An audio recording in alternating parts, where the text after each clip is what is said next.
Hey everybody, Rob here at etrailer.com, and today we're going to be taking a look at the Curt T-connector vehicle wiring harness on our 2019 Mitsubishi Mirage. Now our Curt harness is going to provide us with a 4-pole flat trailer connector, so we have all the required lights to get down the road safely with the trailer, like our tail lights, our turn signals, and our brake lights. Now what I really like about this wiring, not only are they going to give you a dust cover to protect the connector, keep all that dirt, debris, and anything out, but it's going to be on the inside of the vehicle until we're ready to use it. You can see we have it dropped out the back of the hatch so we can use the wiring, but whenever we want to store it and we're not using it, we can simply store it inside by our spare tire. Now I know a lot of customers don't like the idea of that purely because the wire's sitting on the back here and you're closing the hatch. But so long as you're not at the latch mechanism itself, it's perfectly fine because the weather stripping here is going to provide enough cushion and give to where the wire's not going to get pinched. Another nice thing about our wiring is that it has a converter box, and what that's going to do is it's going to take the signal from our taillights and transfer it to a working signal for our trailer. But it's also going to protect our Mirage. In case there was a problem on the trailer where we have a short circuit, we don't have to worry about any kind of backfeeding or damage happening to our Mirage because that converter box is going to protect it. Now I do know that a lot of people are kind of nervous when it comes to wiring because they don't want to start cutting into any wires or doing any kind of thing like that to their car. But fortunately this is a completely plug-and-play installation. There's no cutting or splicing into any wires. It's just going to use a simple T-connector behind the taillights to plug in line with the taillights and get the signals. In fact, you're really only going to need about a flathead screwdriver or maybe a trim panel tool to get the entire job done. Let's go ahead and do that process together now. To begin our installation, we want to open up the rear hatch on our Mirage.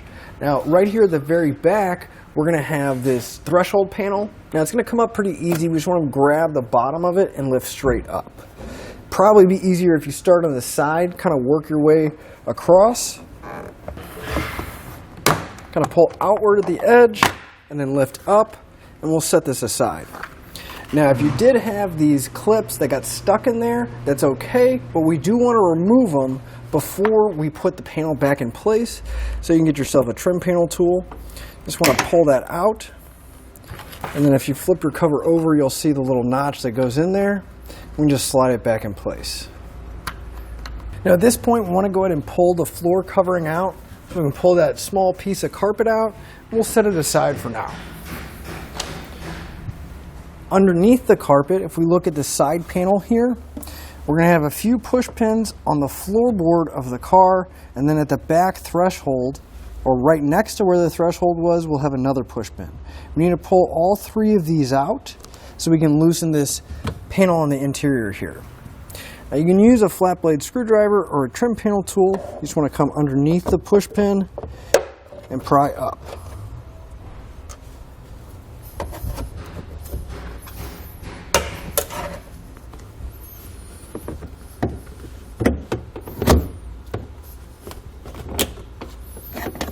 And once you have the push pins loose, you just kind of want to grab the panel so we can get access back here.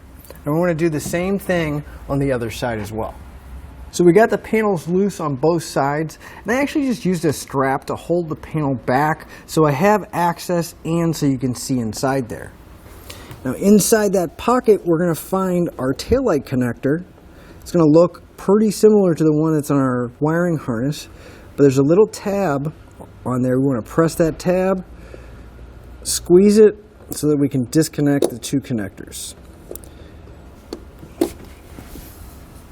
We can grab our wiring harness, and we're going to be working with the side that has the yellow and brown T-connector on it.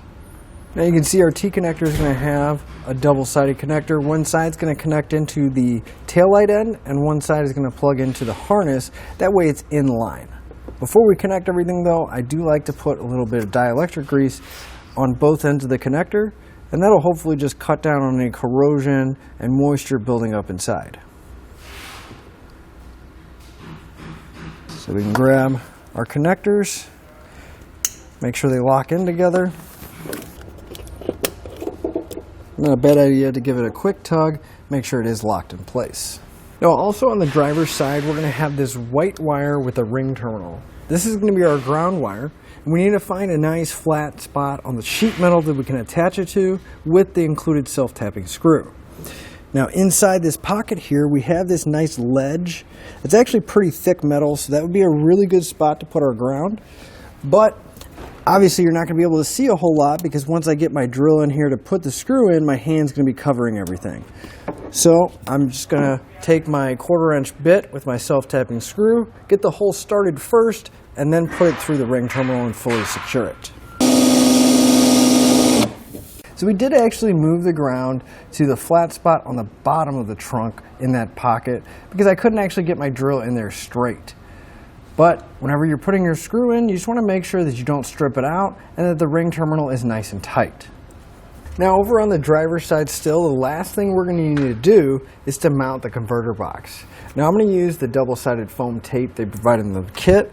Just remove one side of the backing. We'll stick it directly to the converter box. Just want to push down, make it stick good. We'll remove the backing again off the other side, and then we just want to find a nice flat spot in that pocket so that it's not going to interfere with the panel going back in place. So I'm just going to take mine and I'm actually going to tape it to the bottom of this panel. Just want to watch your wires, make sure that green wire or any of the other ones don't get stuck underneath.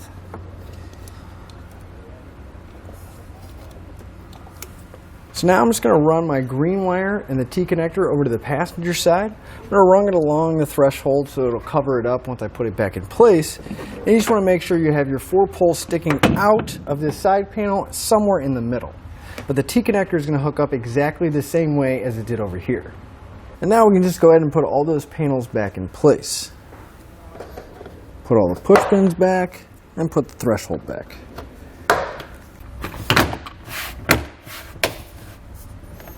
Now the final step of our installation, go ahead and throw that dust cover on your 4-pole, but then we need to make sure that all the wiring and circuits are working properly. So I'm going to have an extra set of hands go ahead and run through the lights for me, and I'm going to use my 4-pole tester here to verify that they're all working. Go ahead and turn the headlights on, please. We can see that that circuit's working. The left turn signal, we can see that circuit's working. The right turn signal, and finally the brakes. So all of our lights are working. We're ready to hook up to our trailer and hit the road. And that'll finish up your look at the Curt T-connector vehicle wiring harness on our 2019 Mitsubishi Mirage.